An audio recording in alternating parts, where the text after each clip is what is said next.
Okay, so welcome to Anti-Oedipus reading group 6, I believe this is. And we were reading pages 69 now to 84 of the edition linked, which is covering the first two syntheses. So we have the connective synthesis and the disjunctive synthesis. I've put some various notes in the chat, which I will just go through now. So beginning with the connective synthesis, it works in the form of an infinite chain or a series of chains. So, I mean, it's fairly, quite ironically for Deleuze and Guattari, it's actually quite self-explanatory in its terminology that it's connective. The connective synthesis is connective in the sense that it forms a chain or a series of chains. And this is in relation to partial detachable objects which link one another in all directions. What extrapolation does is pull one of these objects out of the chain and set it above the other, which is a form of control.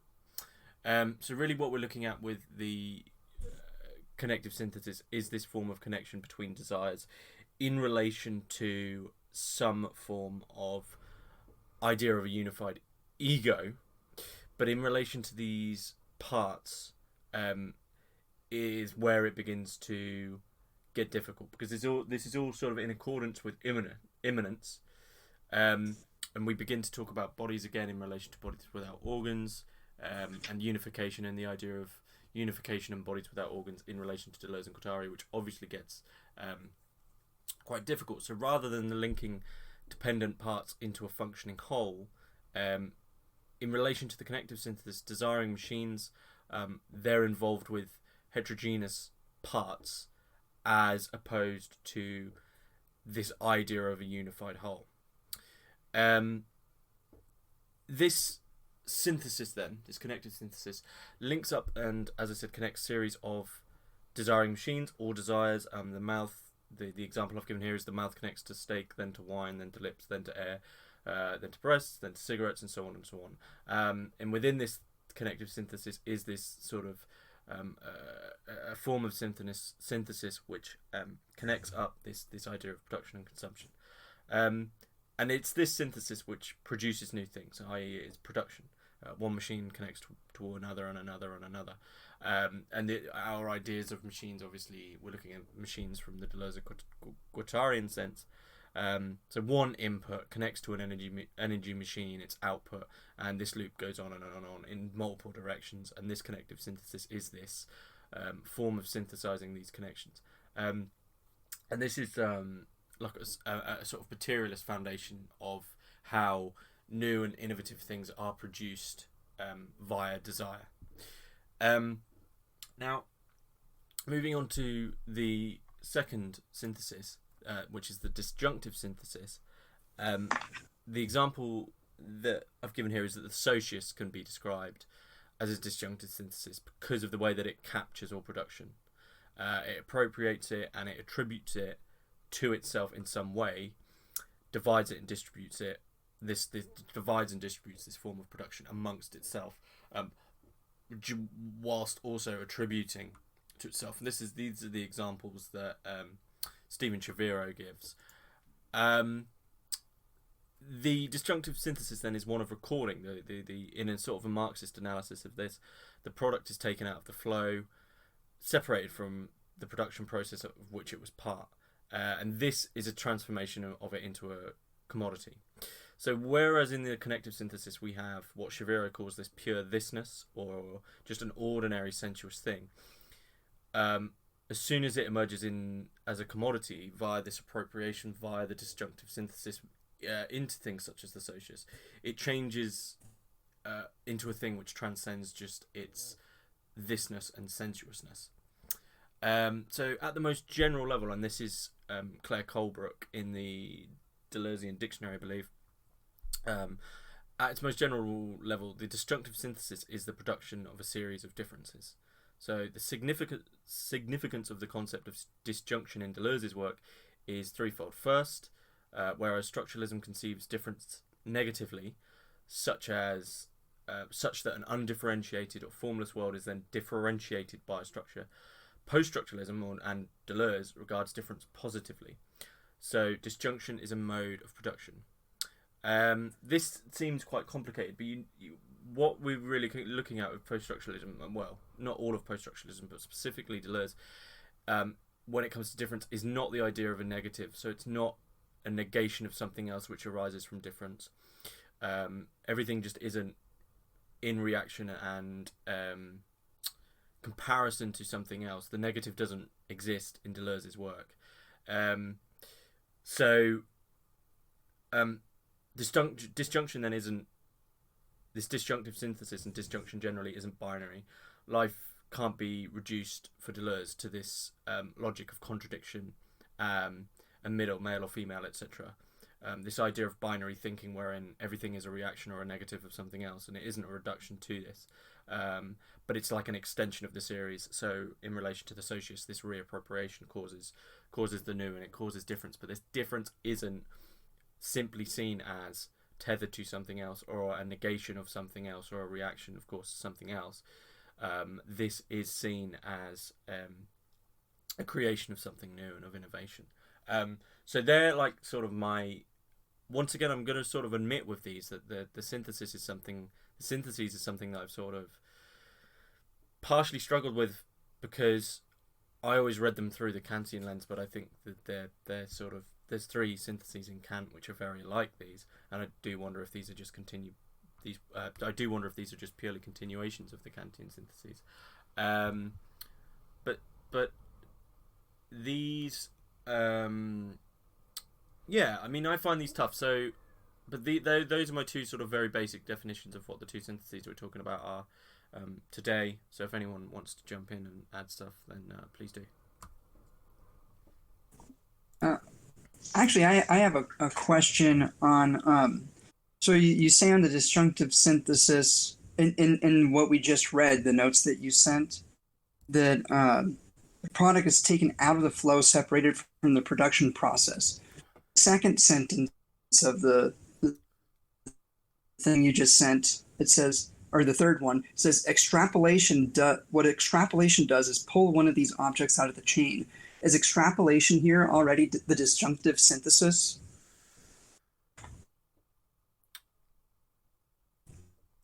I would argue so, in terms of that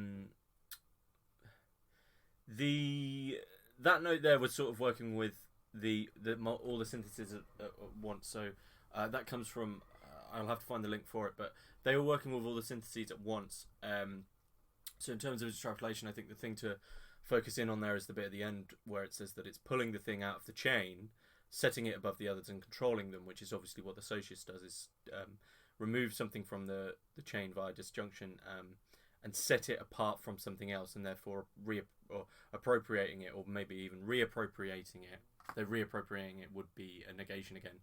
So just appropriating it as this, removing it from its position as a thisness, as this, and appropriating it via its own supposed unification. So by extrapolation, yeah, I would argue that the important thing there is the idea of control, and in that, in the idea that what is being synthesized then and what is being drawn out as an object is then being controlled and just taken away from its pure reality as just an object, via its, usually you can see it as via its subsumption into the parts of the socius, which views itself as a whole.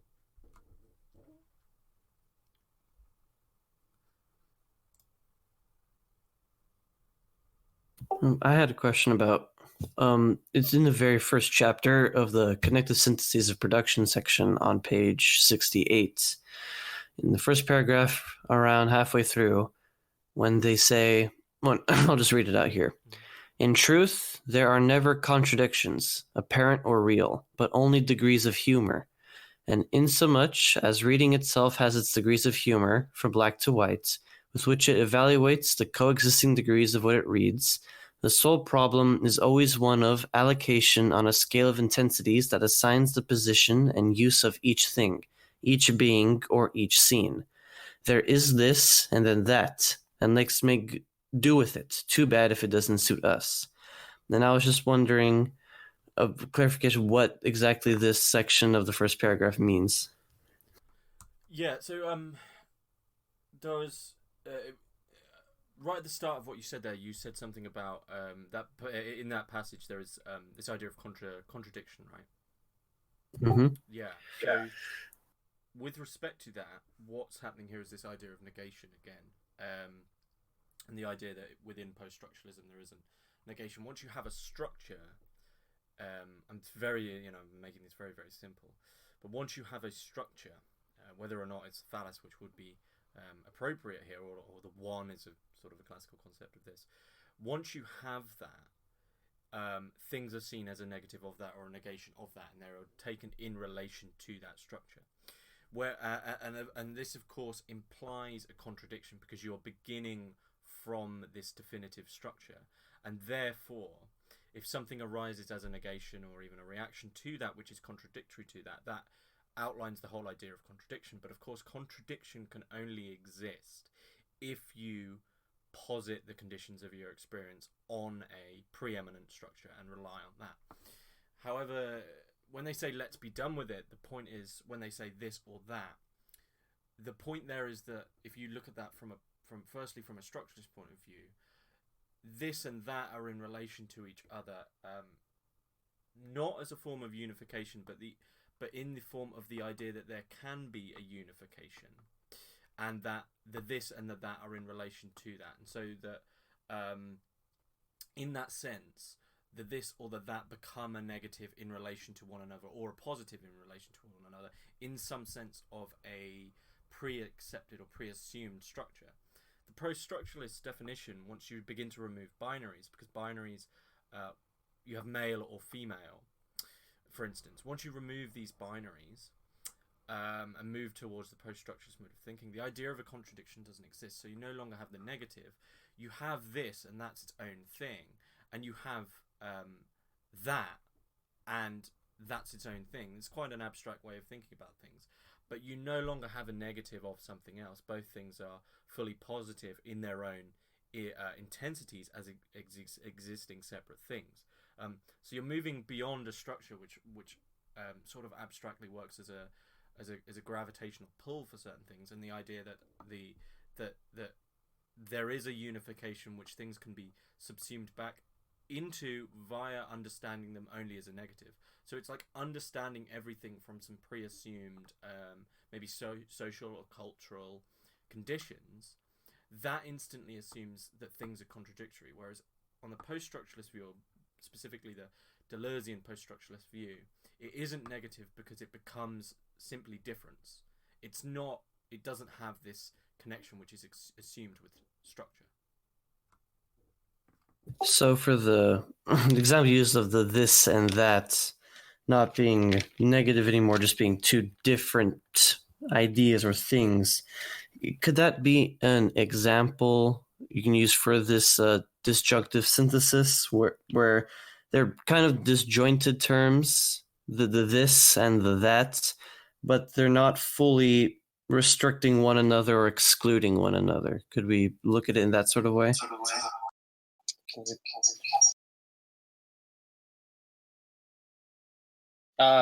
You can, except you're thinking of disjunction. We gotta also quickly just work out what these terms mean in logic, because that's exactly how they're using them. This is a conjunction, so when you connect two terms with the word and, a disjunction is separating two terms with an or. So this is where you're embracing contradiction, because a contradiction is affirming, that is conjoining two terms which are incompatible. So according to Deleuze and Guattari, saying something like I am a man and a woman is not a contradiction and is something you could affirm. It's something of bringing together two contradictory items rather than separating them, which is what you do in the disjunctive synthesis, is synthesize them through separation, where this is synthesizing through a connection. Yeah, one thing I'm going to add just from the notes that I've taken from the Deleuze dictionary by Claire Kohlberg. I mentioned earlier that these syntheses, this concept of synthesis is important both in difference and repetition and Anti-Oedipus. I'm sort of just going to briefly comment on the fact that in difference and repetition, Deleuze is taking on these three syntheses that we find in Kant's Critique of Pure Reason. So for Kant, our experienced world of time and space is possible only because there is a subject who experiences and who connects or synthesizes. And they synthesize these received impressions into a coherence. Deleuze takes these, but by contrast, there is not a subject who synthesizes. Rather, there are syntheses from which subjects are formed. So the subject isn't prior. What's happening is the syntheses make up the subject. So therefore, you could see, like Chance just said, the idea of a male and a female. Then, in that synthesis, it isn't that the subject comes first in terms of these. It's that those build up what the subject is. And these subjects are not persons, as we think of them, but points of relative stability or equilibrium who result from these connections. What Deleuze refers to as larval subjects. In Anti-Oedipus, this is taken on by Deleuze and Guattari. Obviously, they expand these into these three that we're talking about into largely political terms of association, disjunction, and conjunction, or connection, disjunction, and conjunction.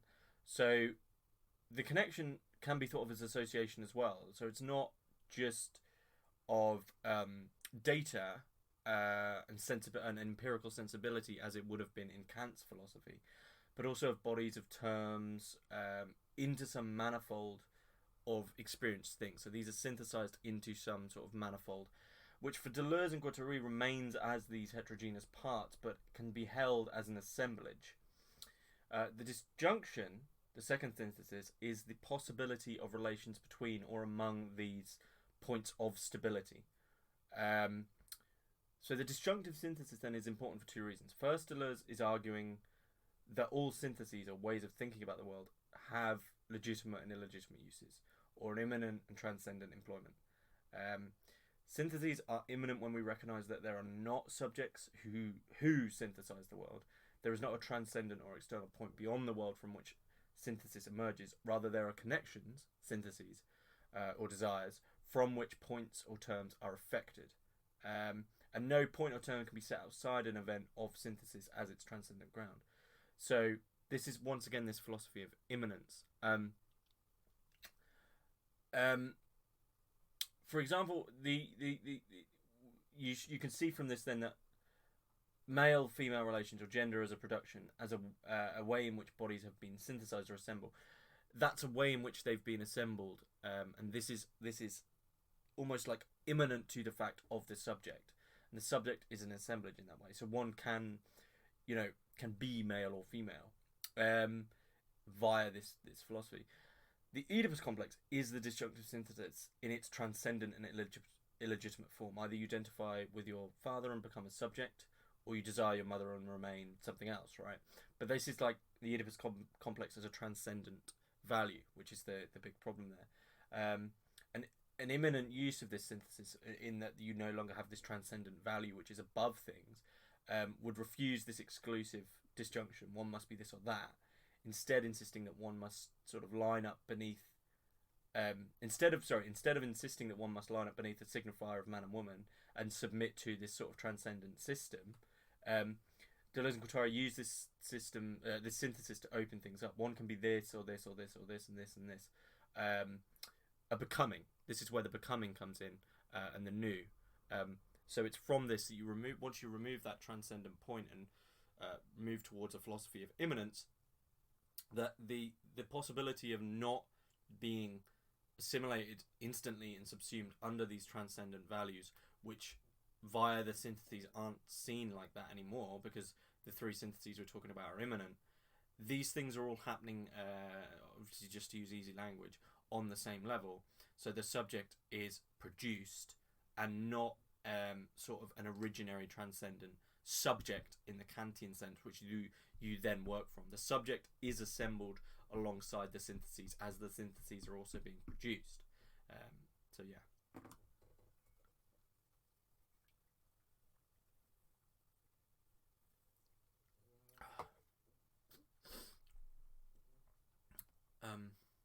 Is there anything anyone wants to sort of add? Well, we're talking about it in the chat. Should we maybe take a second to read out a passage talking about sort of these legitimate and illegitimate uses, so we can kind of work out a talking point for us to step off of?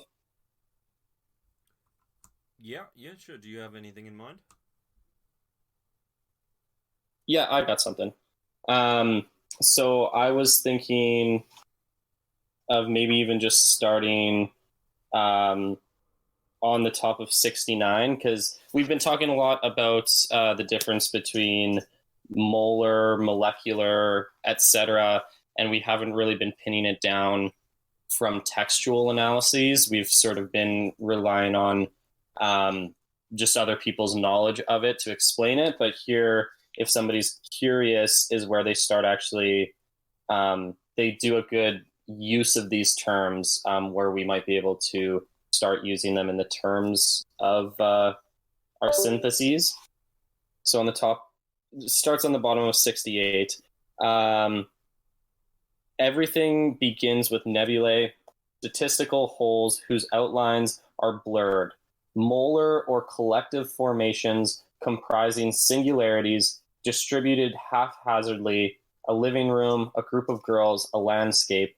Then within these nebulae are these collectives, sides take shape, series are arranged, persons figure in these series under strange laws of lack, absence, asymmetry, exclusion, non-communication, vice, and guilt.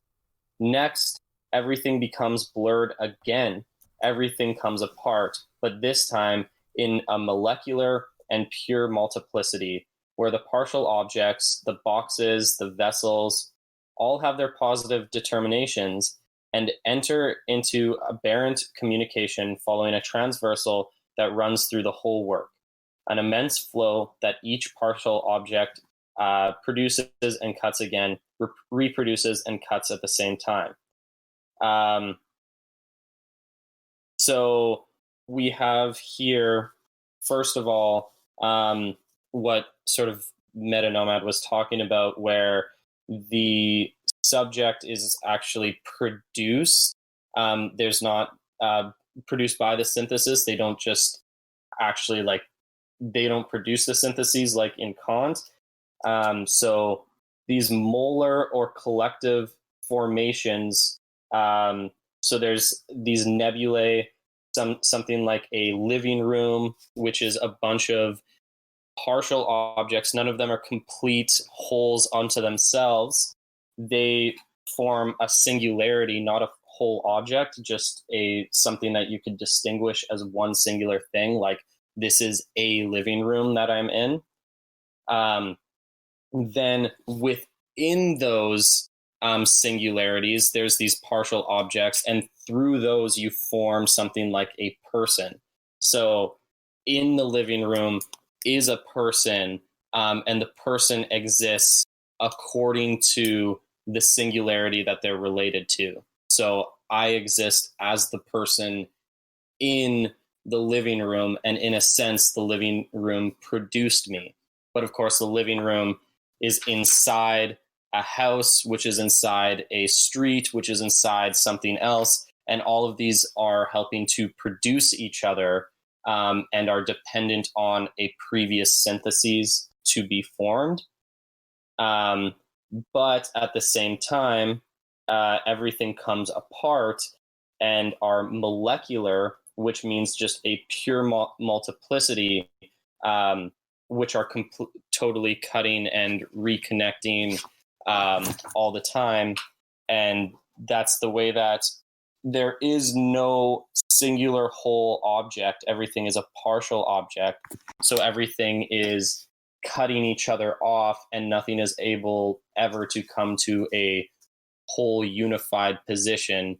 It's kind of like a simple, crass way to put it is like the way that a materialist today will tell you we are nothing but a bunch of scattered atoms piled up together. We're just an aggregate of an infinite multiplicity, and there is no actual underlying unity in the whole.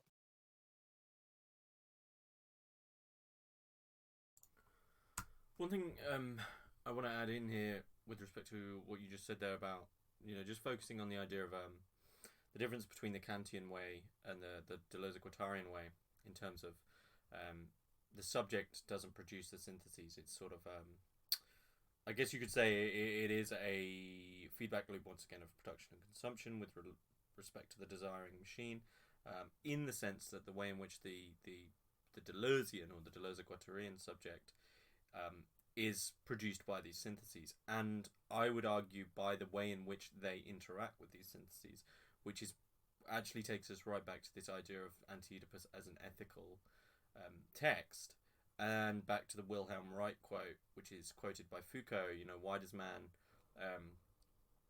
want his own sort of the domination of himself? Why have we all got this little fascist in ourselves?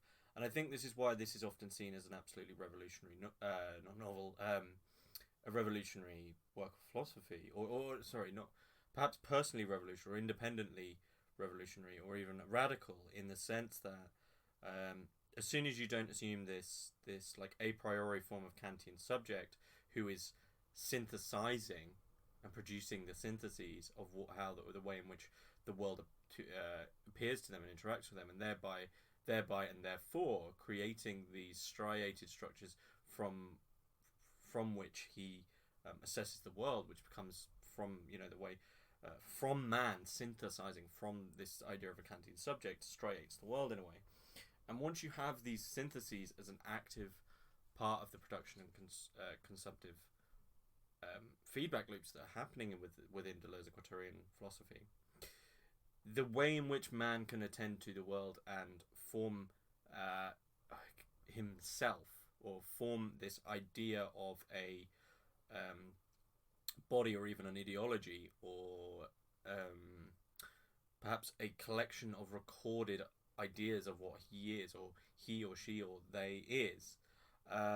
It's radical in the sense that we are removing binaries with this text, and what is then allowed to be created is a move away, and almost an ethical, a personally ethical move away from. I want to be careful with that word personal, but a means for sort of individual emancipation away from that internal synthesizing fascist of the Kantian way of viewing things, towards a sort of reciprocal relationship with what is being synthesized, and understanding that what is being synthesized can be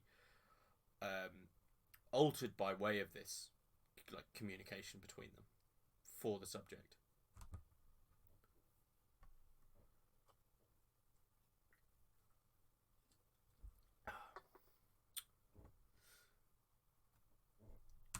But yeah, sorry, I went on a bit there. Does anyone have any other questions?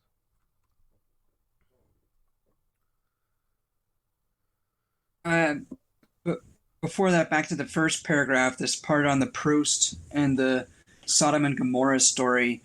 I just thought I'd point out that where he says the fundamental guilt of the accursed race and the radical innocence of flowers. This, I think, is going to be an important idea that will come back again and again as a mode of critiquing Freud, who only saw the guilt aspect and not the innocence of flowers.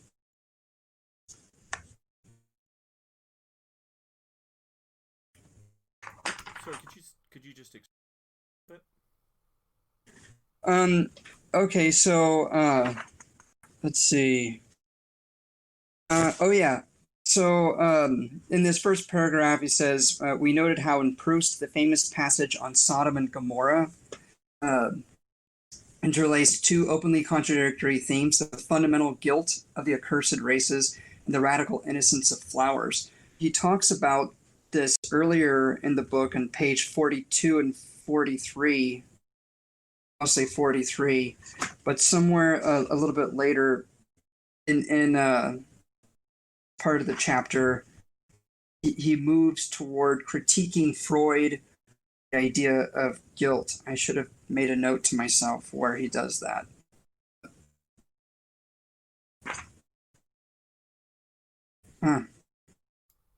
Here. Actually, toward the end on page 74, where he comes back to it there. Like maybe there's some other places. I didn't want to lose that part of that section, that opening section. Yeah. But he comes back to it on page 74 when he says, everywhere in this reversion, the innocence of flowers instead of the guilt of conversion. Let's see. Anyway, the difference between guilt and innocence for Deleuze and Guattari seems to be really important as a means of critiquing. Maybe I read it somewhere else. Let's move on, and maybe I'll find it later. Well, no. I'd like to stay with it because I think those ideas of guilt and innocence are good ways of looking at this from an ethical position and a position in relation to what is actually happening with the subject. Because those ideas come with some assumptions which are really interesting to think about in terms of the difference between a transcendent and immanent philosophy. So with this idea of guilt would be, let's say, an inherent connection or even a communication with an idea or with something you believe to that you should partake in, or that you should be bowing down to, or reverent of, or being understood through, or being understood by, or should be filtering your thoughts through, or should be in accordance with. And one has guilt because you aren't doing something you believe you should be doing, which in terms of like the transcendent Oedipal position, which is being spoken about in these sections, the guilt is brought forth by this idea that you're not attending to the Oedipal triangle in the way that you should.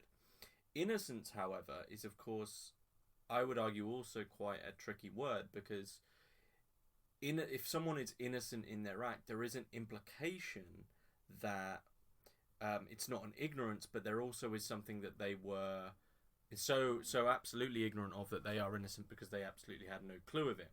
So there would be a difficulty there of saying, in what sense is someone innocent? Because innocence, as far as I could see, would still imply that there is that which they like aren't connecting to, but they just don't know about it. And of course, it's an interesting innocence in the sense of, back to this question that Deleuze and Guattari are asking with respect to Oedipus and psychoanalysis, is, are these things that Freud and the psychoanalysts are talking about, these are assumed to be true because they're just assumed to be true? But let's step back and just say, well, hang on, we've been using these as sort of nodes to view everything from, but what if they even aren't true?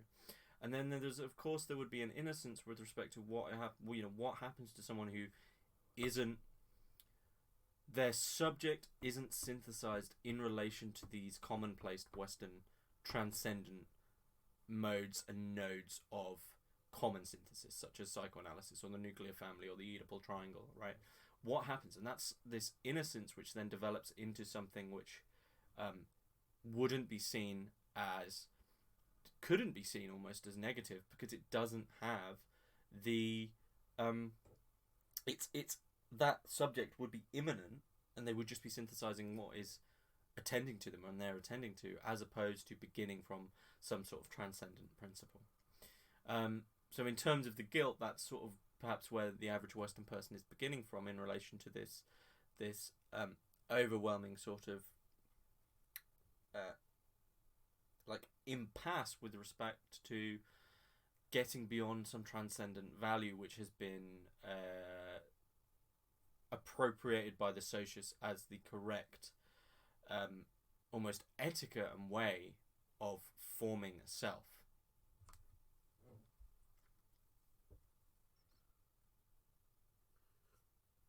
I really liked sort of that little analysis there. Another thing too, just to sort of build off of everything, and on a maybe more basic point, is Proust.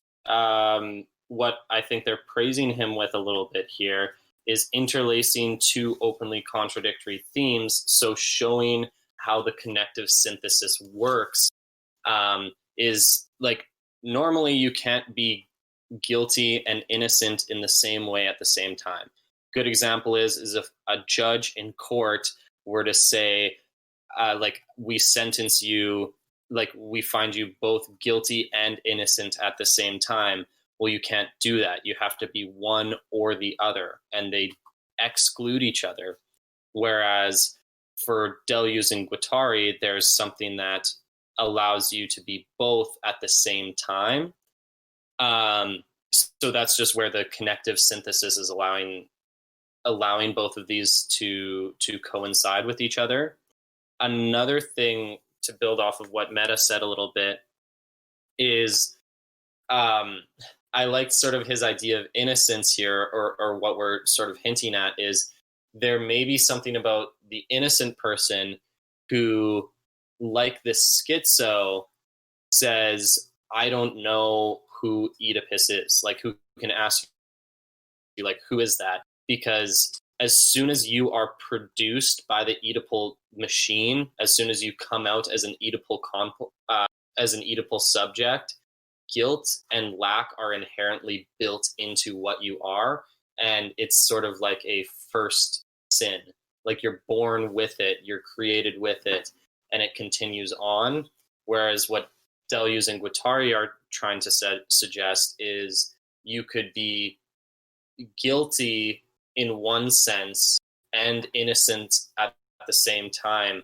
And I think what I would maybe hazard to suggest, although I could be wrong about this, is that you're guilty insofar as you're an Oedipal subject, yet innocent insofar as you, as before, like, how do I say this? You're innocent insofar as you have not been produced by Oedipus, if that makes sense. I don't know what you think about that. No, it does make sense. Someone has put a brief, kind of quite an articulate comment in the chat, a Trans Republic, that said, logically the connective synthesis is then and then and then following on in a series, in a chain of just connections. And I think it's important to remember that they're just connections. The disjunctive synthesis then of recording is either or, either or, either or, inclusively, not exclusively. So something in this chain is then recorded as like the direction on that series that one is going. And then the third synthesis, the conjunctive, is still an and function, but the process is I am becoming. So there's this clear conjunction of the series. And this is interesting in relation to this innocence and guilt thing again, because I like what you said about you're either innocent or you can't be both. You've got to be innocent or guilty. And guilt, of course, I would see it as connected to this transcendent value, such as Oedipus. And innocence is like just a Deleuzean synthesizing of the subject. Of course, I think for there to retain an innocence, one needs to retain an understanding of the way in which, like a self-knowledge or self-analysis of the way in which they're investigating the world. Because as soon as you begin to say that a certain path is correct, you are, in a certain sense, constructing something like a striated system, which you are then taking as. So, for instance, you say, I am becoming God or I am becoming woman. By doing this, you are then defining what the signification of the word woman is and placing yourself into a box which could. This would just be my own personal sort of reading of the text and not strictly Deleuze. I don't know if this is a thing, but that could become a transcendent value for you in terms of striving towards some form of big other or something along these lines. So yeah, I just think it's the innocent seems to need to retain a sort of nomadism of concept.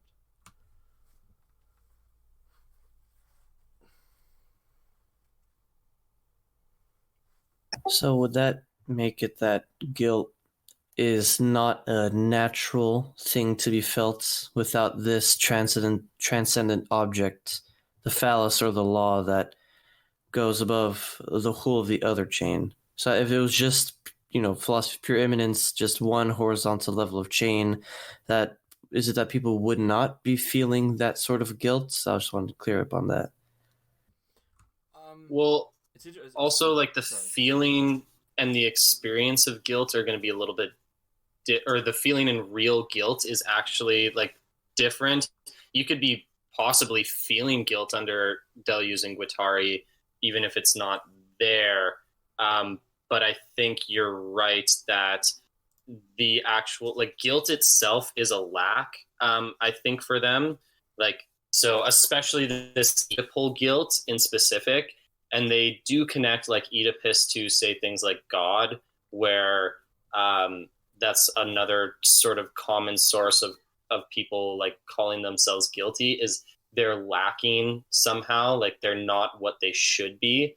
I'm missing something. I've fallen short of the mark. And so I have a lack within me. And in both cases, it has this transcendent point to it where you're lacking something that's totally beyond you. And it's not just like a matter of, just reconnecting to something, another connective synthesis. It's that this thing I want to connect to is actually beyond in an unreachable sense. Sorry, I might have cut off Metanomad there. That's okay. I was just going to add in that, Scrub, it's interesting you mentioned the word nature and this idea that is this guilt like the natural way of being. And we need to think about Deleuze and Guattari's idea of nature when earlier on in Anti-Oedipus they say there's no longer, and we might not have covered it yet actually, it might be later on, but they say there's no such thing as man and nature now. They're both immanent to each other. So once you have immanence, you know it's counter to transcendent philosophy, or in that you no longer have levels. It's a very simple way of putting it, but everything is immanent to each other, so you're just producing within an immanence. Now this then, for Deleuze, nature is within this immanence. You no longer have this, shall we say, capital N nature where it's this hierarchical overthrowing thing. This is part of all production, the same as anything else. So our understanding of that would simply seems to be a disjunctive form of synthesizing, the synthesizing of nature and beginning to simply synthesize it as something we understand to be that. But that's sort of a mistake from the subject to sort of socially place it there, which would be the socius appropriates nature as a form of God, but that is a way of synthesizing it. But what we consider natural is simply the way we synthesize it. I mean, I wouldn't fully agree with this. In fact, I would disagree with it, but I think it's an interesting theory.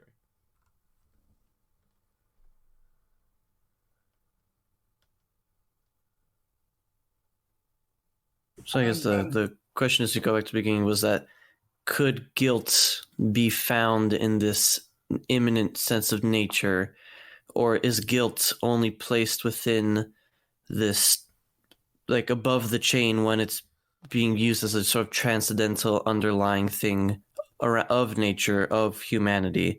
Or with this completely horizontal one level immanent nature, can't guilt still be found?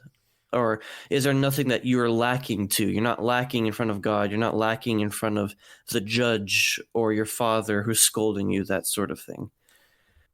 I think it can still be found, but we need to think about where guilt arises from, and what you could have two, let's say, Deleuzian subjects undertake the exact same act, and two different ways of, let's just call them humans. If you have two humans undertake the same act, and you have two assemblages of what it is to be that human, you could have two people who one feels guilty for committing the act, maybe such as shoplifting when you're hungry, and one who doesn't feel guilty because they don't believe that, they feel hard done by the system or whatever, right? I mean, that's a very, very rough idea of what could be going on here, but I'm just trying to outline the point that I think guilt is on the side of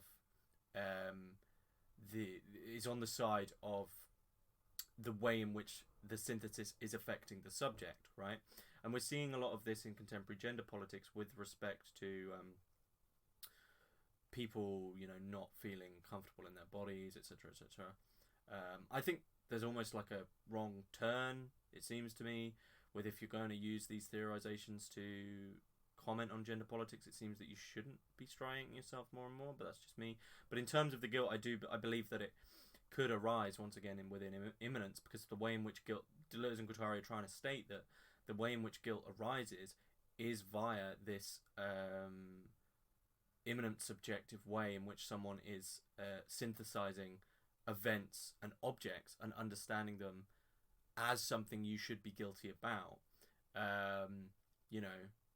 Skipping school, for instance, is something that many people would feel guilty about, but that's due to the synthesization and social reappropriation of what it is to be in school, right?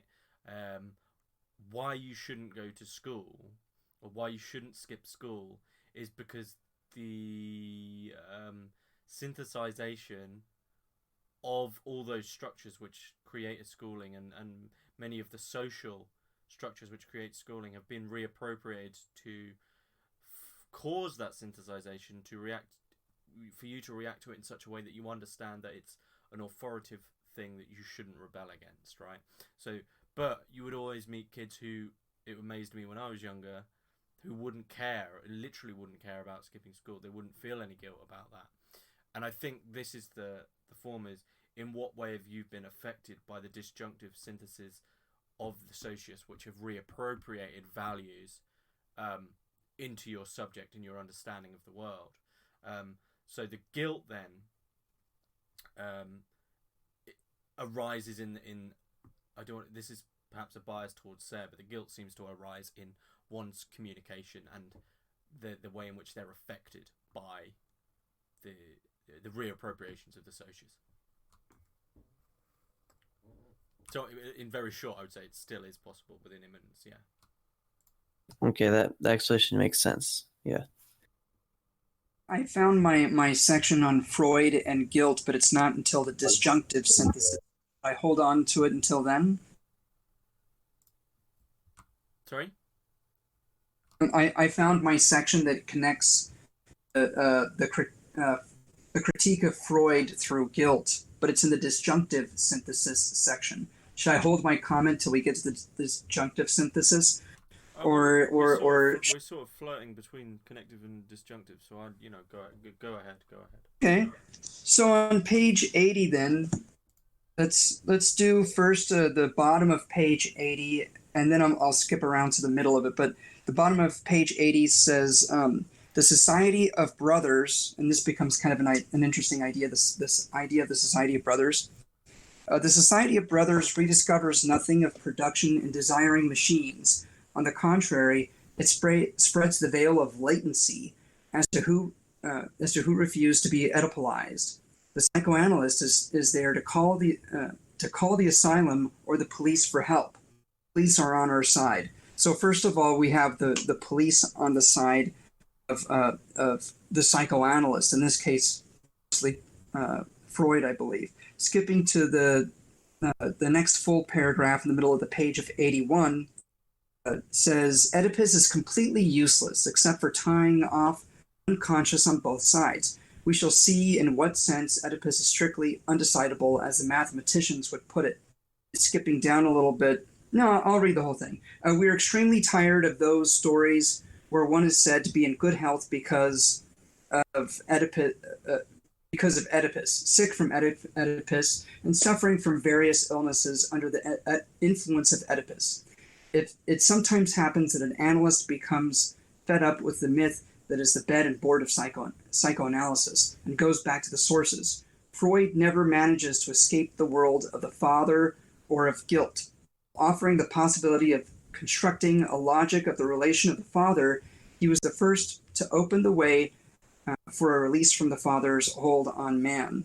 The possibility of living beyond the father's law, beyond all law, is perhaps the most essential possibility brought forth by Freudian psychoanalysis. So what he's saying is that Freud was able to capture the guilt aspect, but was not able to capture the innocence of flowers aspect that was set forth by Proust.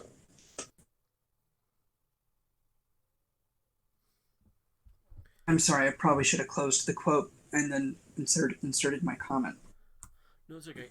I mean, it's interesting that you comment on this quote comments on this idea of health and policing, and this is something that's taken up obviously more by Michel Foucault with respect to Madness and Civilization, the birth of the clinic. This idea of sort of an Oedipal form of health unto which everyone can ascribe to, and therefore if you abide by this you are healthy. And this is of course what policing is, and psychological policing, and much of the I would say that much of the therapy and ideas that are going on now, especially with regards to anxiety and depression, and also I think maybe a clearer one is ADHD, the idea of attention deficit disorder, especially in young children, is this idea that you're actually by sort of dosing them up on these drugs, all you're doing is removing the way in which they're sort of shall we say organically synthesizing the world and policing them into the social appropriations of what a child should be like. So it's like the child can't pay attention to whatever's going on in the classroom, and that has been decided as a transcendent value as what should be and what is correct. So what the child is doing isn't seen as a natural way of synthesizing, or like a natural desire or an act that's just arising from their investigations into the world. That's seen as as incorrect in relation to the Oedipal structured appropriations of the socius in relation to how a child should be. And once again we see this idea of the negative in the child and its acts then become a negative in relation to positive, as opposed to in a Deleuzian synthesis which would just see those two things as two differences existing. So when we begin to think about guilt and policing and saying the police are on our sides, is that they are reinforcing the appropriations of the socius via their actions, and they're also still reinforcing a way of being and a sort of a societal health onto us. So yeah, they're sort of the as Nick Land would actually call them, the psychocops, right? It's a psychological form of policing in that any differentiation from the accepted appropriations via the socius of what we're synthesizing is deemed, societally as weird or odd or etc. etc. We also have a use here of the second paralogism. So it's at the top of 80, sort of in the middle of that paragraph. They explain what it is. So there's an exclusive disjunction. So an exclusive disjunction says either you are this or you are that. A good example is like black and white. Either something is black or it is white, and if it's black, it's not white, and if it's white, it's not black.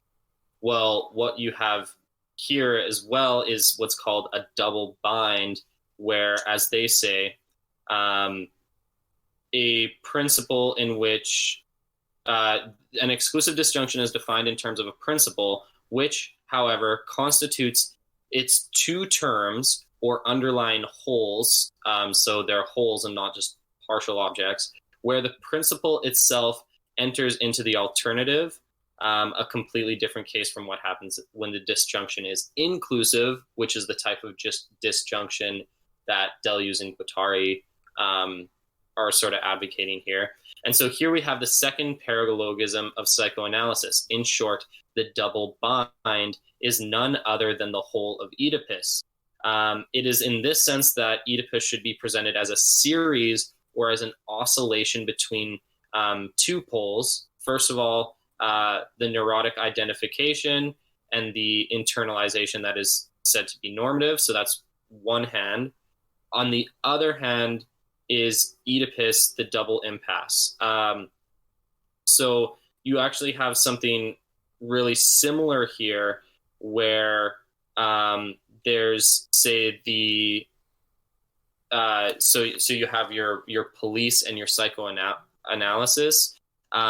They're working together on, like, so there's this oscillation between the two of them, but they're actually just the whole of Oedipus the whole time. Is they are just two pieces working from the same whole to achieve the same goal, if that makes sense.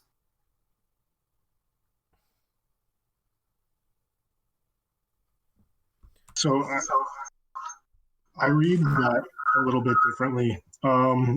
I see like there's the two poles that both occur under Oedipus. So you either like identify with the father or you become the father, but it's still like, so there's the neurotic identification, even though you are not the father. Say you're the son who wants to be the father or sleep with the mother, or you then again assume that identity, but they're both they're both triangulated by Oedipus, and that's the double bind. They're both occur within like under that signifier. Okay, that makes sense. You're right.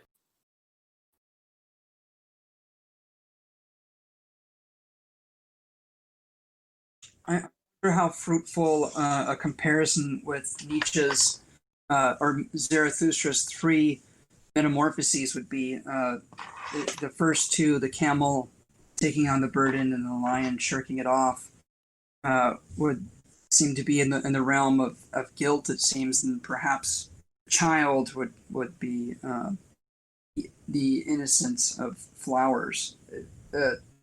Any comments on that connection, or maybe that's irrelevant? Do you want to expand on how you see that connection?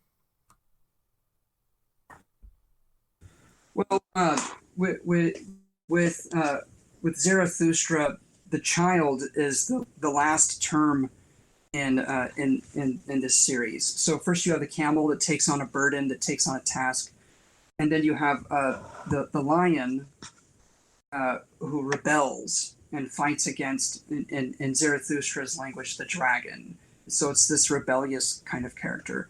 But then the final transformation is the child. The child creates from innocence, and so for Nietzsche, there's something sacred, if I can use that term in scare quotes, about the child who creates from nothing. The child seems to have a lot in common with the Dionysian creativity. So going back to this idea of the guilt side and the society of brothers who represent, in essence, the state, because as it says on 81, the psychoanalysis is there to call the asylum or the police for help. So the police are on our side. There's no police for the child. The child creates from innocence.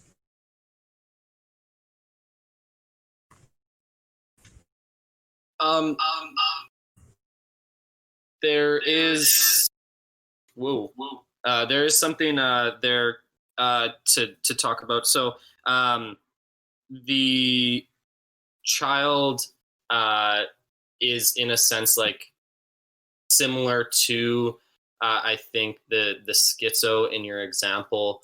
So your camel, and I'm not going to pretend to be like having the final interpretation on such a text as "Thus spoke Zarathustra." That would be bold. But in our context, like the camel carries a burden of some sort. We could call it the lack, the guilt, whatever it is of Oedipus. The lion is the thing that rebels against that that whole system. But neither of them have any creative innocence because they're both defined according to the same system. So whatever burdens the camel is stopping it from, say, having its freedom of innocence. There's something weighing it down, and the lion refuses to be weighed down. But both of them are responding and relating to that said weight, where the child is the thing that is wholly disconnected from that whole system of burden. It is neither rebelling nor is it subsuming to it. So the child has some sort of disconnection, some freedom from it. In the same way that the schizo is neither the father nor the analysand or the guilty son, nor are they the rebel against the Oedipal system. They're the one who has no connection to it whatsoever, because they ask, who's Oedipus? Yeah, that's To expand on this a bit, with Deleuze's interpretation of that sort of triad, Nietzschean triad in the Nietzschean philosophy book, it would seem to confirm it, because there he sees the burden that the camel carries as the burden of reality, or sort of burden of, I have to stop at the facts, I have to stop at reality, and sort of we could see this sort of reality as the burden of the reality principle. So what Freud would call the reality, and so you have to conform yourself to reality principle, you have to conform yourself to Oedipus, and then indeed there's a sort of the holy no of the lion, and through those stages it passes into the child, who sort of then goes into the real instead of the sort of the reality principle. So I think also with how Deleuze takes it up in his Nietzsche book, there's a very much a connection.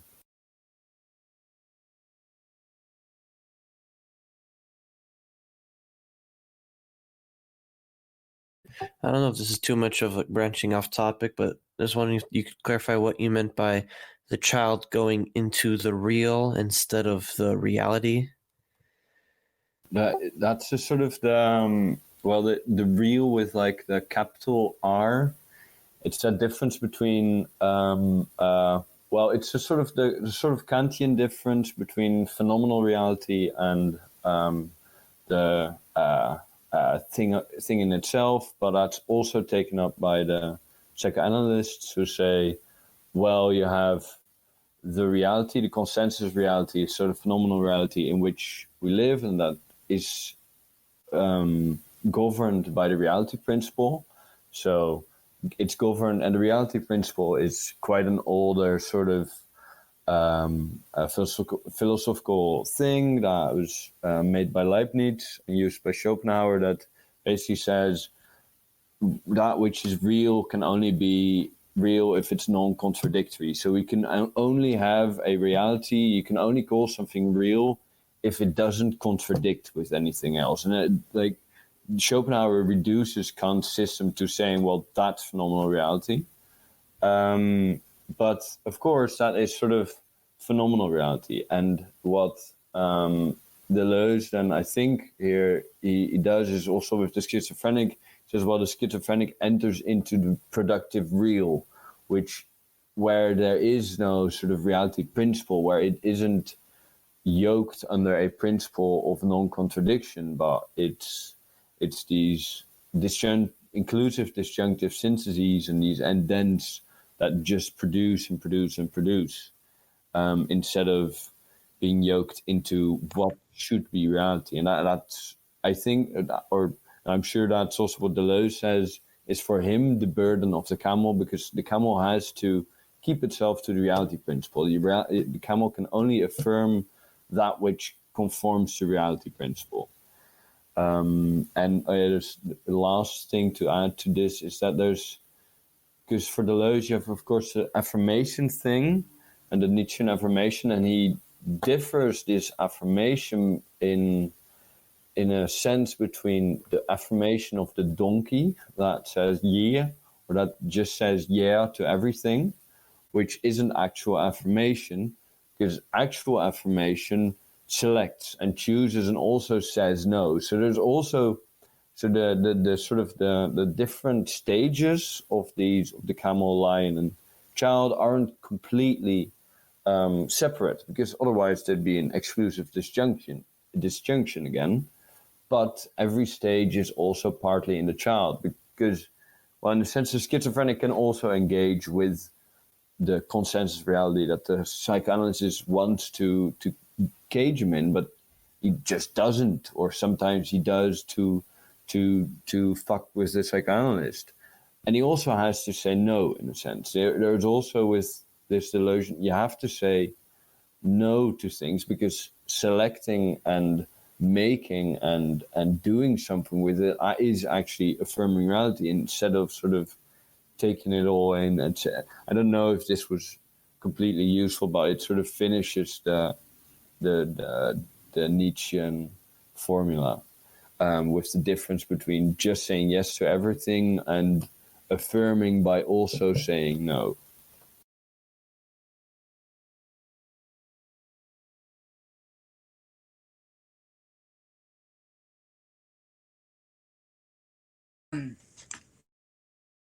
I have a question again on. Well, I have a few questions. Geez, this question opens up other questions. One of these. I'm going to start with this question, and I'll come back to some other things I have. On page 71, they talk about the synthesis of recording. Is this synthesis of recording already disjunctive synthesis, or so it says the parental or familial use of the synthesis of recording extends into a conjugal use or an alliance use of the connective syntheses of production. Yeah, I'd say that this is disjunctive synthesis by way that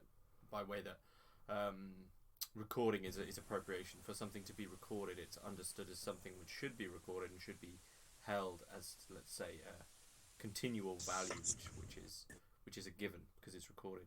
So yeah, I would just say that, yeah, that's the disjunctive synthesis. And then, okay, so actually on page 70, there's more on that. There's this issue of this section actually was hard for me. This idea of global persons in 70, where it says the opposition here is between two uses of the connective synthesis, a global and specific use and a partial and non-specific use. And the first, desire at the same time receives a fixed subject, ego specific according to a given sex, complete objects defined as global persons. So I wrote a note to myself that global persons are complete objects in contradistinction to partial objects. So if anyone wants to help me work that out, this stuff is really dense right here. I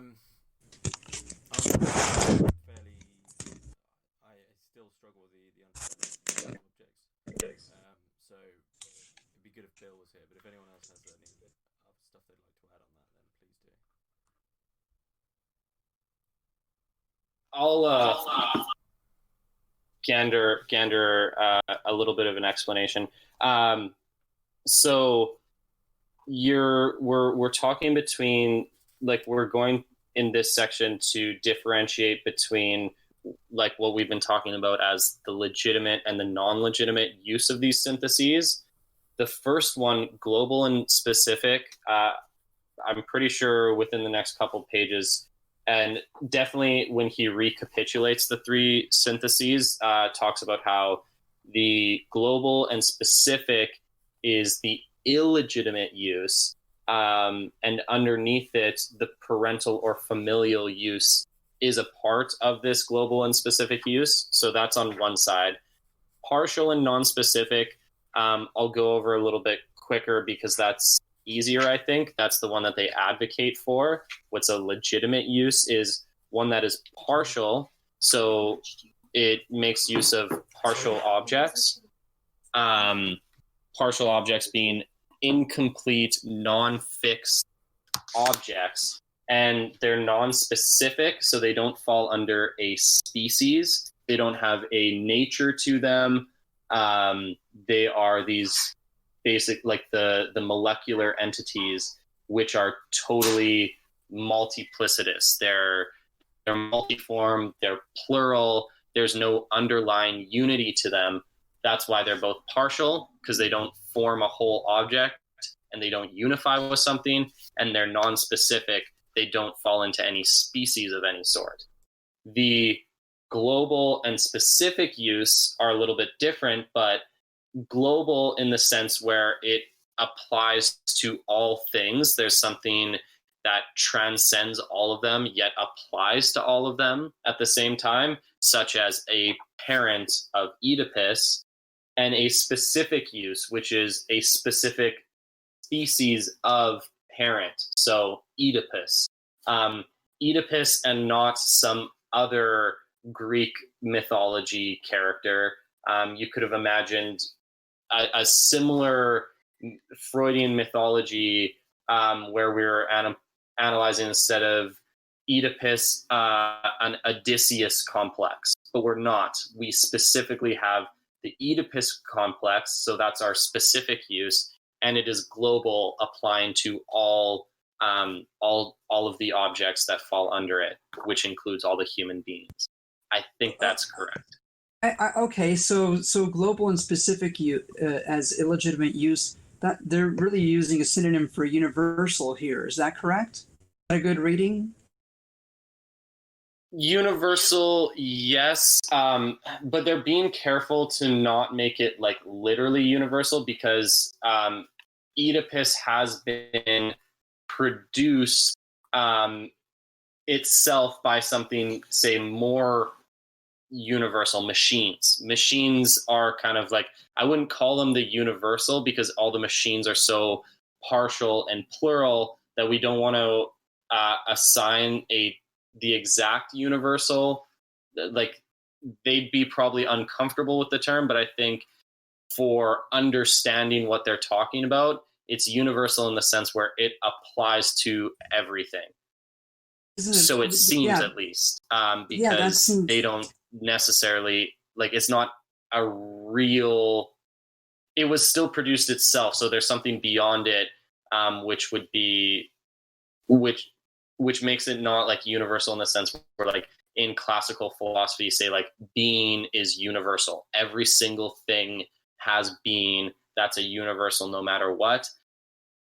For the psychoanalysis, yes, Oedipus is universal to all the humans. However, what we're trying to show here is that it's global once it's been created, but it needs to be created first. And so I would just be a little careful with universal, but I think, to your question, like, yes, in a sense, universal would work to understand it. It seems that works because it's partial objects on one side, and then the other side is these whole objects. So this, like, kind of a totalizing synthesis. Seems like that's where it's going with the global and specific. That's why it seems universal to me. I'll bracket that. Thank you. No problem.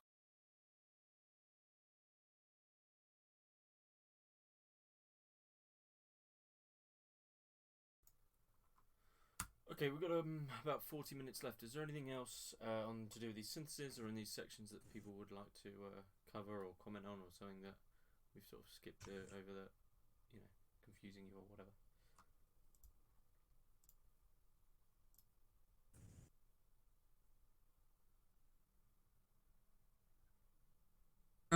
Well, on page 72, he says something that seems pretty interesting and profound. He's in the middle of 72. They say the only subject is desire itself, a body without organs, inasmuch as it is machines, partial objects, and flows, selecting and cutting one with the other, passing from one body to the other, following connections and appropriations, and each time destroy the factitious unity of a possessive or proprietary ego. This idea that the only subject is desire itself on a body without organs seems like a pretty strong statement to me. I thought I'd mention that.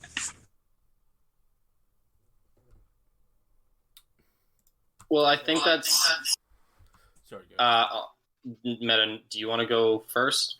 Well, I was just going to say that the idea that the idea of the only subject is desire itself, I think, is trying to push home the point that we're not dealing with this Kantian subject. We're dealing with a collection of heterogeneous parts which seem as an assemblage, as a unification, but each of these is some sort of a heterogeneous desire in a certain sense. So we're dealing with, let's say very roughly, collections and assemblages of desires which make up the Deleuzean subject. So what we're always dealing with is how this has been assembled, and by that way we are dealing with primarily with desire.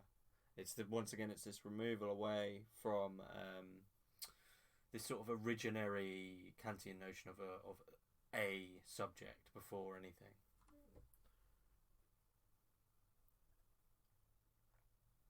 Yeah, I 100% agree. Maybe there might be a way to sort of like clear that up a little bit. Is like you could say, to put it like maybe in one sentence, is the primordial subject is desire on the body without organs. So maybe to help expand that just a tad bit, is like as Meta was saying, like we're contrasting this to Kant. So in Kant, it's like the human being with a human mind is the subject that creates the syntheses of the world. Whereas it's for Deleuze and Guattari, it's the desiring of the body without organs that produces the Kantian subject in the first place. Like there's something even more primary that creates and produces, say, something as specific as a Kantian subject.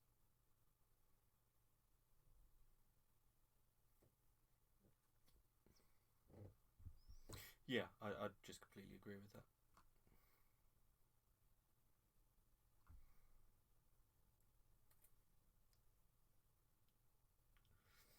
Well, speaking of Kant, I mean, I have another question that from the bottom of page 75 to the top of page 76, when they were discussing the how the religious Holy Trinity is from another way of the Oedipal triangle, the obliteration of the feminine figure and that sort of thing, where they mention, the very last sentence, page 75, hence the importance of the Kantian definition that posits God as the a priori principle of the disjunctive syllogism, so that all things derive from it by a restriction of a larger reality. Kant's humor makes God into the master of a syllogism. And I guess I haven't read much Kant. If someone could explain exactly what he means by posits God as the a priori principle of the disjunctive syllogism.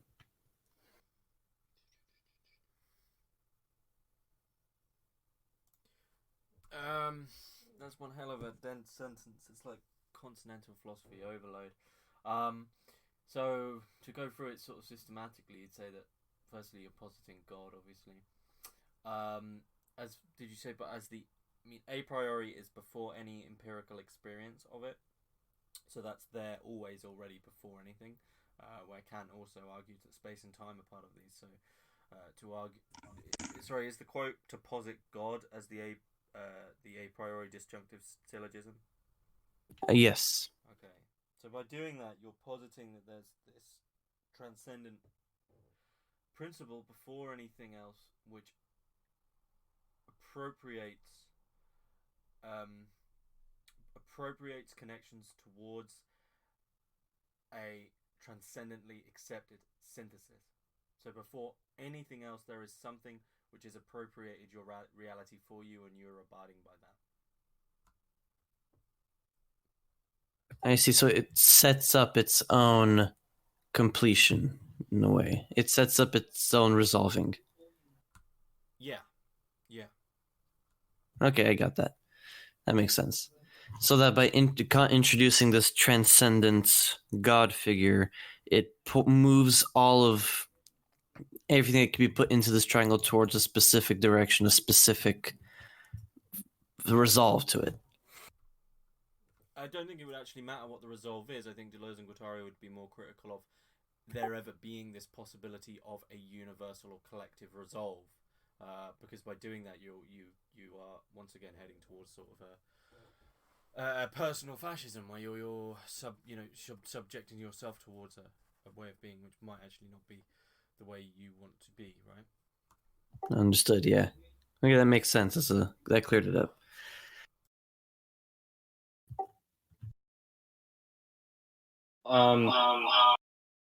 I've got a good sort of just following up on that, because I liked where that leads us, and I liked Nomad's comment that we just got an overload of continental philosophy, and I think we should roll on that.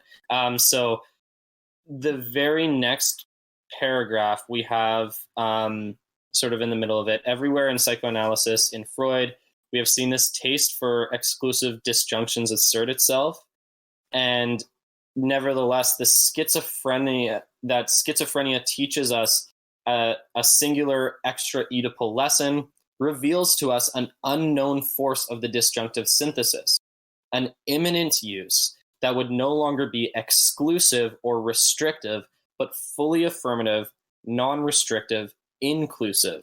And so this is getting to where Trans Republic posted sort of the logic of the disjunctive synthesis. So a disjunction that remains disjunctive and still affirms the disjoint terms, that affirms them throughout their distance without restricting one by the other or excluding the other from the one, is perhaps the greatest paradox. And we should kind of just take a close look at these either ors. So either ...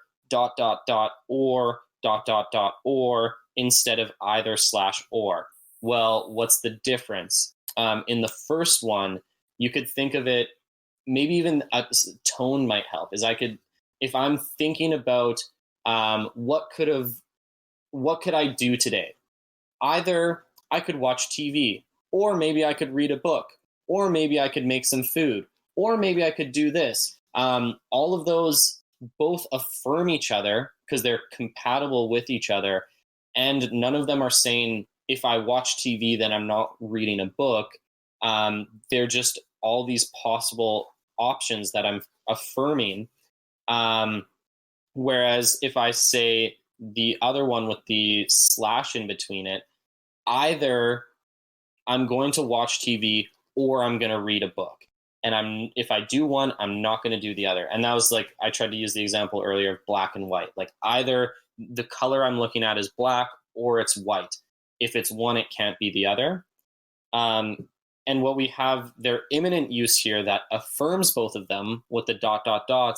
is actually what it made me think of it when I marked in the side here is, as controversial as it seems to maybe read this into Deleuze and Guattari, someone like Catherine Malibu would argue that that's how Hegel actually understands disjunction, that the Hegelian sublation holds onto while distancing two things.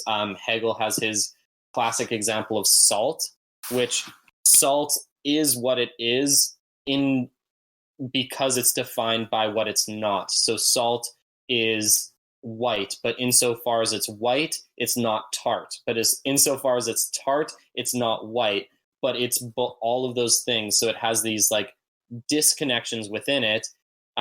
Either you're going to call it white or you're going to call it tart, but it's able to be both of those because they're disconnected.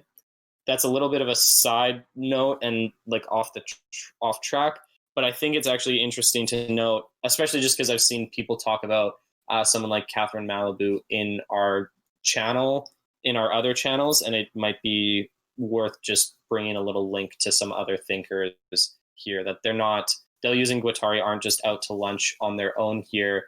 There's a lot of other thinkers that maybe, depending on how you read them, have thought really similar things about disjunctions and sort of contrasted them to classical ways of thinking a disjunction.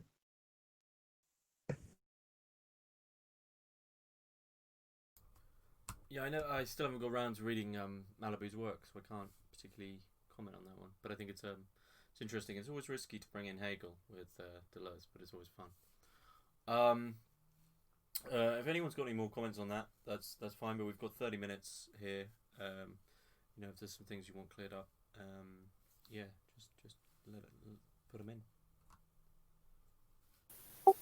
in. I kind of actually wanted to maybe continue on this subject, but to continue to question it, because like the next page for me, page 77, I was also one of those times Anti-Oedipus really struck me like a brick, with the whole Molloy thing, and I am God, I was not God, I was a clown, I'm God, I'm of God, I'm Apis, and all that sort of thing. But I still want to maybe go into what it exactly means to affirm this either ... or. So I think the best example is on, I have the Penguin edition, page 77, and then there's like where they talk about Judge Schreber, which is in the middle of the page, and there's Schreber is man and woman, parent and child, dead and alive, which is to say he is situated wherever there is a singularity, in all the series and in all the branches that marked by a singular point, because he is himself this distance that transforms him into a woman. And at its terminal point, he is already the mother of a new humanity and can finally die. There's sort of two very key things here. He's situated wherever there's a singularity. So he's sort of, it's like it's on a sort of a spectrum between two poles, and he's just situated at one point of an entity. But then it goes further, and it says, because he is himself this distance that transforms him into a woman. And I sort of intuitively get it, but I can't really make sense of it, and I hope others can.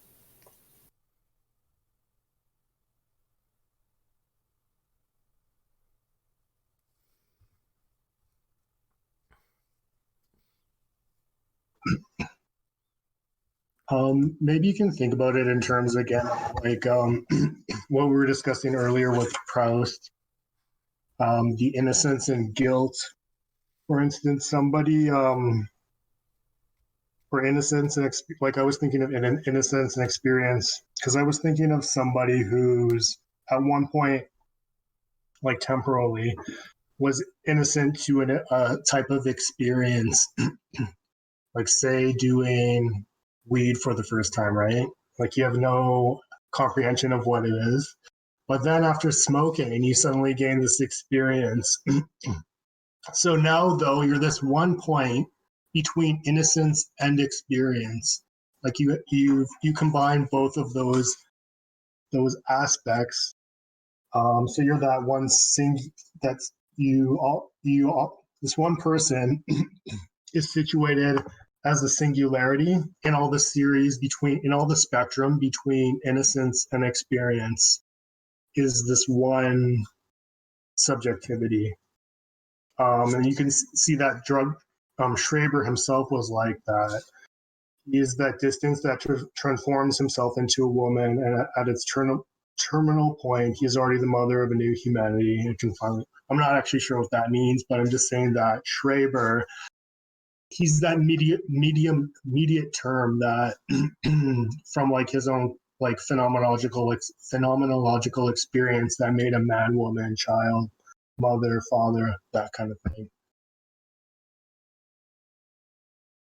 Actually, the cannabis sort of guilt example really worked well. So thanks.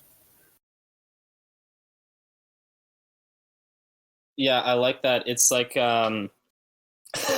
right after we tried to distance ourselves from Hegel, we're really close again. But no, there's a really good sort of lesson there. I like that, where it's like Schreber is in a sense like this middle term uniting what seems to be two contradictory terms. And here we get back to Deleuze and Guattari, the sort of like both a conjunctive and a disjunctive synthesis is either, so you have something where it's like either you're a man or a woman, but then you get Judge Schraber, who is both, and through being both, he gets to, so through being both, I am this and that, there's a conjunction, and he synthesizes two contradictory terms. But he's also creating what could be like an inclusive disjunction, because you have the either a man or a woman. In classical thinking, that's just completely that's an exclusive disjunction where you can only be one at a time. But with someone like Schreber, he's an exemplar of what Deleuze and Guattari have, where insofar as he intensely feels to be a woman, he's less of a man.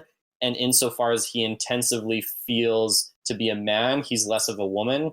And you have these magnitudes of feelings and intensities, but he's always inclusive of both of the either ors, and he's also inclusive of, he also affirms being both of them. So I just think Schreber, there's a reason they keep coming back to him, because he exemplifies both the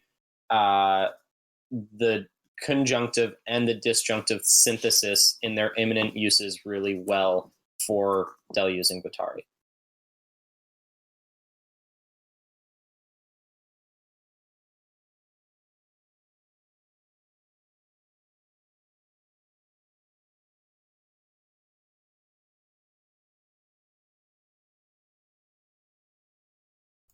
Does anyone want to continue on with that thread, or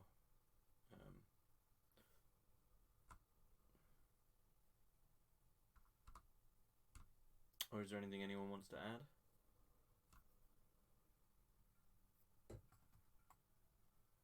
I guess another question I had, just let me find the page number really quickly.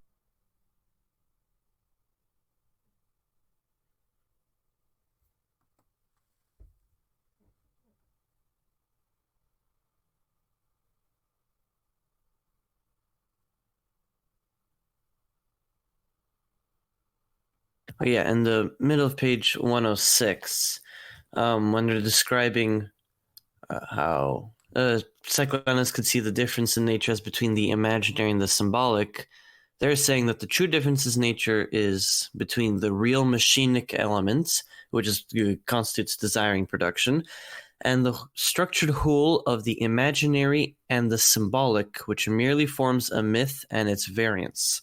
I wasn't all too sure of what the imaginary and the symbolic part of nature mean.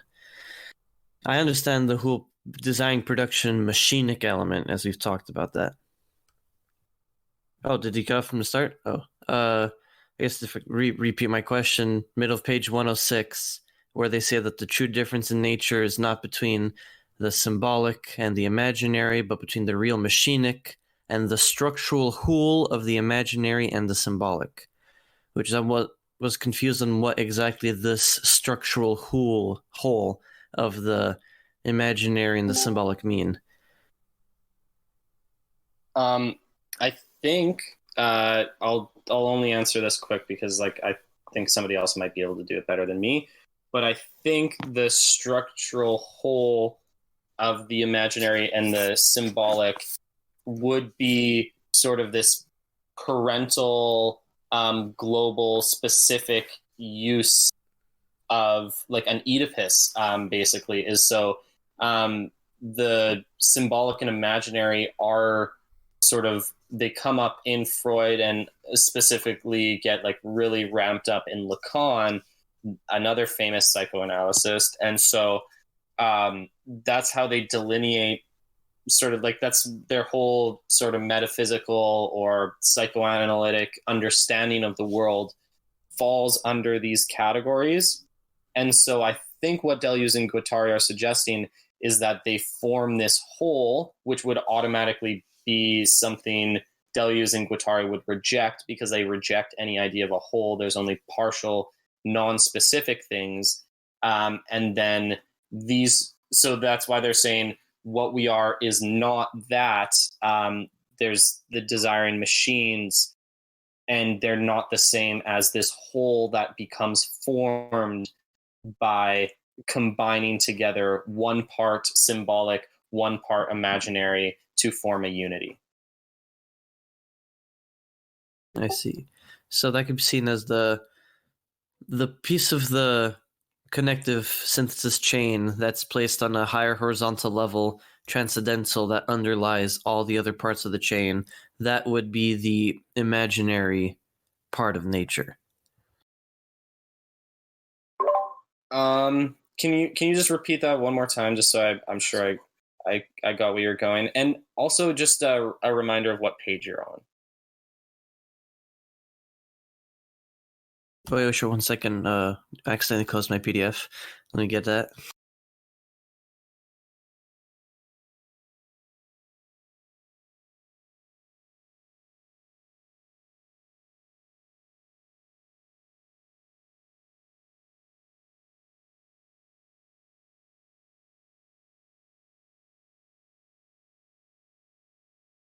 Oh yeah, sorry. I just accidentally closed my PDF. So, what page was it on again? If anyone can remember, or if it was following along when I was reading the quote.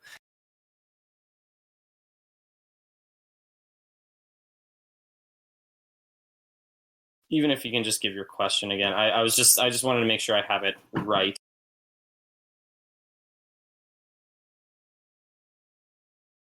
So the question was that they could say that the true difference in nature is not between the symbolic and the imaginary, but between the real machinic element of desiring production and the whole that constitutes the whole structural whole of the imaginary and the symbolic. So what I was asking was if when going to the connective synthesis with the horizontal chain of everything is immanent, there's no different horizontal levels. When a chain such as the law or the phallus is taken above, made something transcendent, which underlies the entirety of the chain, is that like where you said Oedipus is an example of this imaginary and imaginary structure? Could such things as the phallus, the law be also count as this part of this imaginary whole? If there's anything that could be put as transcendent in the connective synthesis?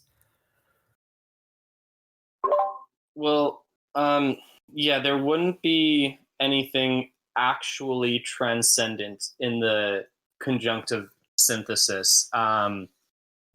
So yeah, that's. I'm just trying to wrap my head around everything. That's why I also said I probably am not suited to answer this. So like, all I will say is, if it's transcendent in this sense, then it's not actually falling under their way of seeing it. I'm just, that's basically all I've got, because I can't really analyze that whole thing. I'll have to go read it now that you've posted the page. It was page 83. I was reading my PDF viewer page, not the actual page. So I was just wondering if, just that which is made transcendent in the connective synthesis is that's what they're talking about with the imaginary and the symbolic. I guess is a simpler way of asking the question. Yeah, I can take a shot at it. So, yeah, this does come from Lacan, the imaginary and symbolic. So the imaginary is the small other, the symbolic is the big other. But these both, like this is about the double bind, but they both again fall under Oedipus. So the small o is identification, the big O is, I guess, the internalization.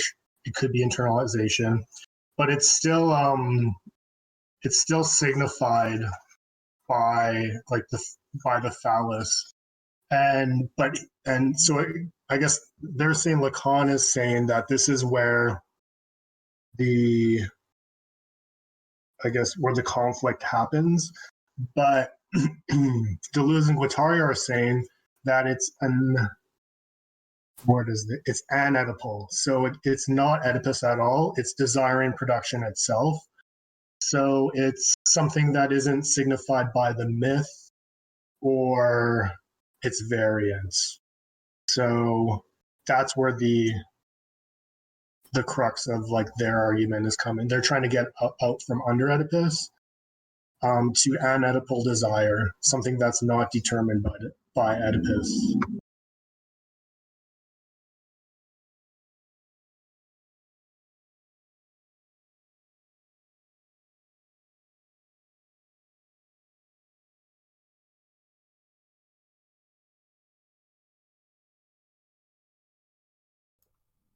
Okay. Yeah, see. Hopefully it's getting a bit clearer for people. Yeah, 15 minutes left. If anyone had any sort of things they want to bring in for these last few bits.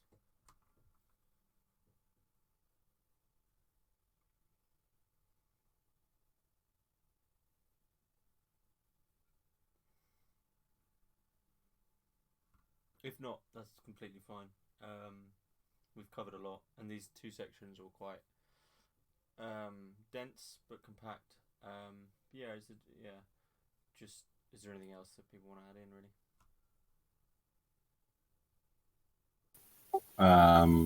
Well, I was listening to the things of last week, and I kind of it's not very related to this right now, but I was kind of saddened by the fact that the paradox of Freud as a musician wasn't picked up, because the paradox, I think he's sort of course, relating to Nietzsche.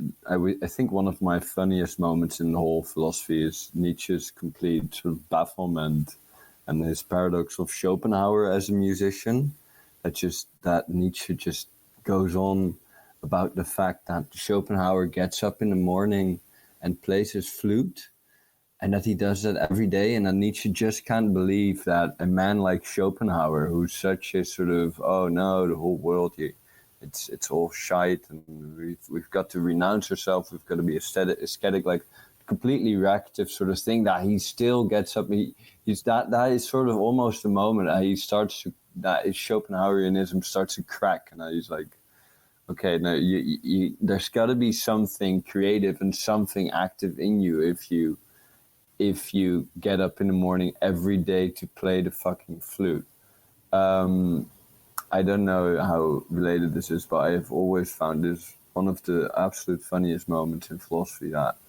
And I think that is also connected to where sort of last week people were thinking, how is it sort of Stravinsky, because he's saying, well, Stravinsky is a musician, and how can even a musician say he's Oedipal? And I think the same sort of, the same paradox is happening there, and it's hitting at that sort of, I think at the fact that in like going too much on Nietzsche again, but in Birth of the Tragedy, Nietzsche opposes Apollonian to Dionysian, and Dionysian is of course more the schizophrenia thing, but Dionysian is also music, while Apollonian is representation, and it's statues and it's paintings. And for Deleuze, of course, the sort of the representation is the reactive thing. So they all try to get at this weird tension between the active and the reactive part, and I think probably Freud was a musician too, and I think that's where he wants to bring in a paradox too. I'll stop rambling about this, but let's see if anyone has something.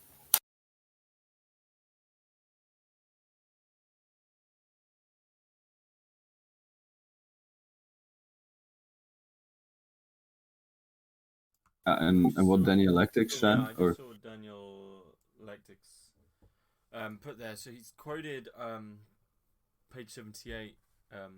God, who designates none other than the energy of recording, can be the greatest enemy in the paranoiac inscription, but also the greatest friend in the miraculating inscription. I mean, the key problem here would be in that word miraculating, but I think really you can begin with the understanding that if something is recorded, then one would find, when we think of if we go back to the syntheses, the connective one is just connections, and that's not in the place in which a recording happens. The disjunction is this appropriation, this recording. So for the paranoiac machine to sort of latch onto this recording as if its recording in itself means something, of course, is going to be a great enemy, because it's going to lead you in certain directions, indefinitely. But also, it's going to be a friend in this idea of a miraculating machine, in that there's something to be found in the fact that it has been recorded, and there's something in the process of recording that we can work from. I think that's a great quote.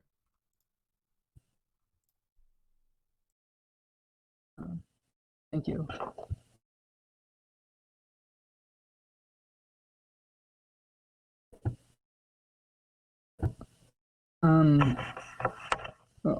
Also, just as a side note,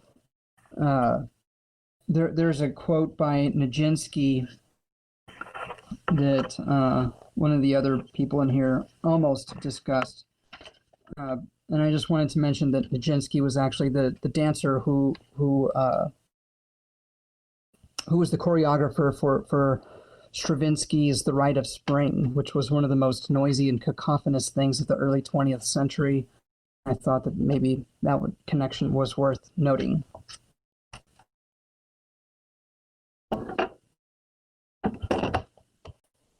Nijinsky's quote was like, "I am husband, I am wife." It was under the "I am God" stuff.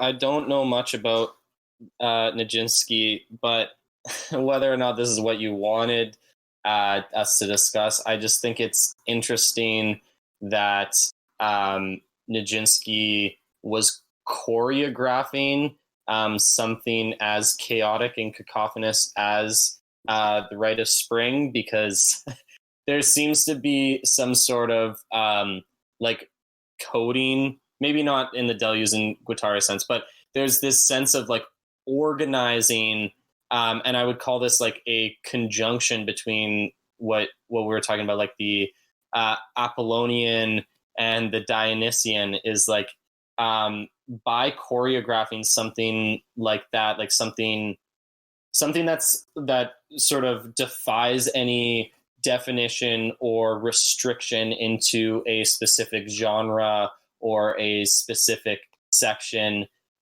It's a very non-specific type of music where everything, there's no rules to it, and then the choreography gives it a rule set to it. It represents it in some sense and pulls it all together so that there's something being expressed by this music, rather than the music defying any expression or representation. It all of a sudden becomes represented by Nijinsky, who then also does connective syntheses, such as saying those things. And I think that's just kind of funny and interesting. Well, actually, part of the riots that happened at the premiere of The Rite of Spring in 1914, I believe, some people believed it was actually Nijinsky who caused the riots more than the music itself.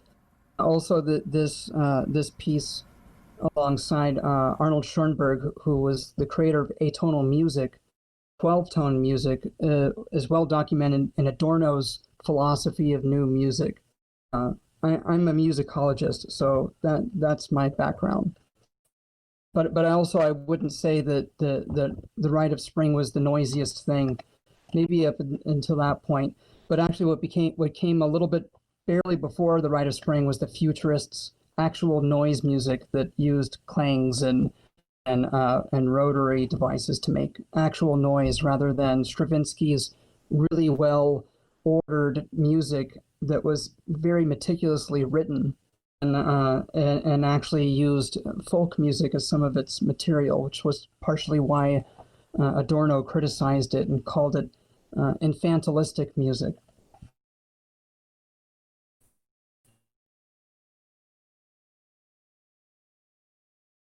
Huh, that's interesting. I was kind of thinking, as I was speaking, to the fact that Stravinsky would have had to, like you said, meticulously write all of this out.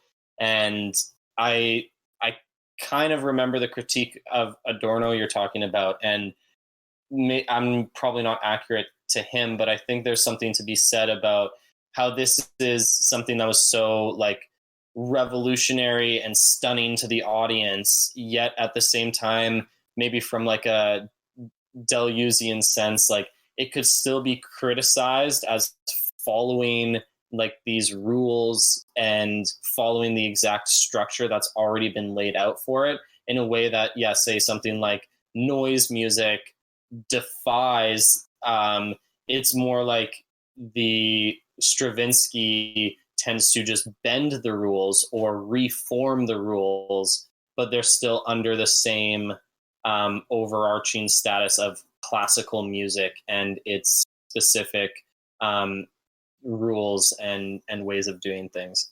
I don't know if that's correct or not, but Yeah, no, that's accurate. But at this point, I think my little discussion on Nijinsky probably took us far afield.